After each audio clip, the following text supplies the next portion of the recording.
ចាអ្នកខ្ញុំជុំធីតាថ្ងៃនេះក៏សូមគោរពនឹងជម្រាបសួរដល់បងប្អូនទាំងអស់គ្នាដែលនៅក្នុងបណ្ដាញ Facebook និង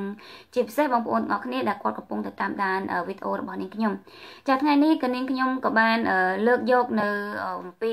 បញ្ហាជំងឺឆ្លងផ្លូវដង្ហើមមួយចាជំងឺផ្លូវដង្ហើមនេះភាសាកូរ៉េគេហៅថា Berusu Kamyom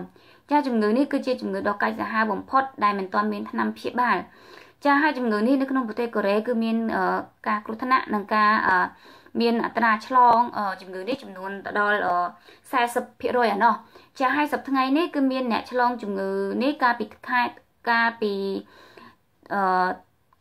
ថ្ងៃទី1គឺមានចំនួនមនុស្សឆ្លងចំនួនដល់18នាក់ហើយក្នុង18នាក់នោះគឺមាន2នាក់ដែលបានទទួលមរណភាពដោយសារតែជំងឺនេះគឺវ័យ57ឆ្នាំនិងវ័យ71ឆ្នាំចាសូមបញ្ជាក់ម្ដងទៀតកាលពីថ្ងៃមុននោះគឺបងខ្ញុំបានឃើញបងស្រីម្នាក់គាត់បានផុសថាមានចំនួន18នាក់ដែលបានទទួលមរណភាពចា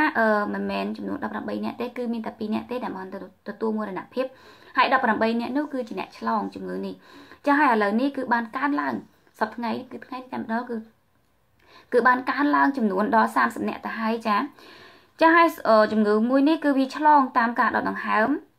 ឬក៏ឆ្លងតាមការនៅជិតគ្នាចាជំងឺនេះគឺវាស្រដៀងនឹងជំងឺផ្ដាសាយផងដែរចាហើយសប្តាហ៍ថ្ងៃនេះគឺមានចំនួនមនុស្ស682នាក់ដែលត្រូវក្រសួងសុខាភិបាលណាកំពុងតែយកចិត្តទុកដាក់ព្យាបាលនិងជំនះចេញហើយនឹងកំពុងតែទទួលការព្យាបាលពីលោកគ្រូពេទ្យជំនាញផងដែរចាហើយអាការៈជំងឺនេះក៏មានដូចជាទី1ក្តៅខ្លួនចាទី2ក្អកចាទី3រាគទី4គឺជំងឺមានអាការៈដូចជារមាស់ជាដើមចាហើយបើសិនជាបងប្អូនណាដែលគាត់មានអាការៈបែបនេះសូមទៅមន្ទីរពេទ្យណាដែលគាត់ទៅមន្ទីរពេទ្យជំនាញកុំទៅមន្ទីរពេទ្យតូចគឺសូមរយៈគឺទៅមន្ទីរពេទ្យធំតែម្ដងចាហើយនេះខ្ញុំក៏សូមប្រាប់អំពីតំបន់ដែលមានគ្រោះថ្នាក់បំផុតគឺតំបន់និយាយរួមទៅគឺតំបន់ដែលអាចនឹងឆ្លងជំងឺនេះតែម្ដងចាទី1គឺជុងតុងជីយ៉កចាទី2 Pyeongtaek ចាទី3 Suwon ចាតំបន់នេះគឺជាតំបន់មួយដែលគ្រោះថ្នាក់បំផុតដែលអាចនឹងឆ្លងជំងឺនេះចាបន្តមកទៀតគឺមន្ទីរពេទ្យចាគឺមន្ទីរពេទ្យ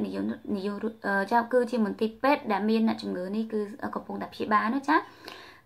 បើសិនជាអាចសូមកុំទៅមន្ទីរពេទ្យទាំងប្រមាណដែលខ្ញុំនឹងរៀបរាប់បន្តិចទៀតនេះចាអញ្ចឹងខ្ញុំក៏សូមប្រាប់ទាំងអស់គ្នាថាសូមជៀសវាងមន្ទីរពេទ្យដែលខ្ញុំនិយាយបន្តិចទៀតនេះចាទី1 Bundang Jeseng Pyeongwon ចាទី2 Samsung Seoul Pyeongwon ទី3 Songbin Center Pyeongwon ទី4 Dongtan Samsung Sim Pyeongwon បន្តមកទៀតគឺ Yeouido Songmo Pyeongwon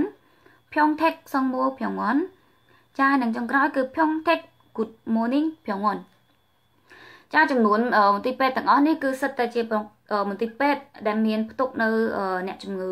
ទាំងអស់នេះចាហើយសូមបងប្អូនទាំងអស់គ្នាប្រយ័ត្ននៅជំងឺនេះទាំងអស់គ្នាព្រោះថាមិនទាន់មានថ្នាំដែលព្យាបាលជំងឺនេះទេបើសិនជាកើតជំងឺនេះហើយគឺពិបាកនឹងព្យាបាលមែនទែនចាហើយនេះខ្ញុំក៏សូមជម្រាបចុងក្រោយគឺវិធីព្យាបាលនិងការពារជំងឺនេះចាមិនមែនវិធីព្យាបាលទេគឺវិធីការពារចាទី1ពេលដែលយើងចេញទៅក្រៅសូមពាក់ម៉ាស់ទី2ឧស្សាហ៍លាងដៃអាសាងូតទឹកនិងសម្អាតខ្លួនឲ្យបានស្អាតបានពេលដែលចេញទៅក្រៅហើយគឺជាពិសេសនោះគឺលាងដៃស្អាតតែម្ដងចាហើយចំណែកជាបន្ទាប់ទៀតនោះគឺក៏យើងកុំទៅកន្លែងទីប្រជុំជនដែលមានមនុស្សច្រើនបើសិនជាអាចយើងនៅក្នុងផ្ទះល្អជាងចាហើយទីបន្ទាប់ទៀតនោះគឺយើងញ៉ាំអាហារណាដែលមានសរីរាង្គសារជាតិចិញ្ចឹមឲ្យបានច្រើនចំពោះសុខភាពចាព្រោះថាជំងឺនេះគឺវាងាយឆ្លងចំពោះអ្នកដែលគាត់មានសុខភាពខ្សោយចាហើយសូមបងប្អូនទាំងអស់គ្នាសម្អាតនៅបន្ទប់ចាបន្ទប់ពីច្រើនបងប្អូនដែលគាត់មកនៅប្រទេសកូរ៉េគឺគាត់មានការរវល់មិនសូវមានពេលវេលាដើម្បីសម្អាតបន្ទប់នោះទេចាអញ្ចឹងសំខាន់បំផុតគឺបងប្អូនទាំងអស់គ្នាត្រូវសម្អាតបន្ទប់ឲ្យបានស្អាតបាតនិងងូតទឹកឲ្យបានស្អាតបាតនិងការលាងដៃជាញឹកញាប់ចាហើយព័ត៌មានរបស់នេះខ្ញុំដែលបានប្រាប់បងប្អូនទាំងអស់គ្នាថ្ងៃនេះគឺមានតែប៉ុណ្្នេះឯងចាហើយក៏សូមបងប្អូនទាំងអស់គ្នាប្រយ័ត្នប្រយែងនិងសុខភាពទាំងអស់គ្នាផងដែរចាហើយនេះខ្ញុំក៏សូមអរគុណនិងសូមជម្រាបក៏សូមអរគុណផងដែរហើយចំពោះព័ត៌មានសំខាន់បំផុតនោះគឺបងប្អូនទាំងអស់គ្នាត្រូវតាមដានព័ត៌មានជាបន្តព្រោះថាជំងឺនេះ គឺប្រទេសកូរ៉េគឺកំពុងតែភ័យថាវាអាចនឹងកើនឡើងចំនួនជំងឺឆ្លងនេះអាចកើនឡើងដល់ចំនួនមនុស្សដល់រាប់ម៉ឺននាក់ឯណោះបើសិនជាវាអាចឆ្លងទៅដល់គេហៅថាសាំឆាខាំយ៉ុងគឺជាជំងឺដែលអាចឆ្លងដល់កម្រិត3អញ្ចឹងគឺវាអាចមានជំងឺកើនឡើងចំនួនដល់រាប់ម៉ឺននាក់ឯណោះអញ្ចឹងសូមបងប្អូនទាំងអស់គ្នាប្រយ័ត្នប្រយែងទាំងអស់គ្នាចា៎ហើយខ្ញុំថ្ងៃក៏សូមអរគុណសូមជម្រាបលាដល់បងប្អូនទាំងអស់គ្នាផងដែរចា៎សូមអរគុណសូមជម្រាបលា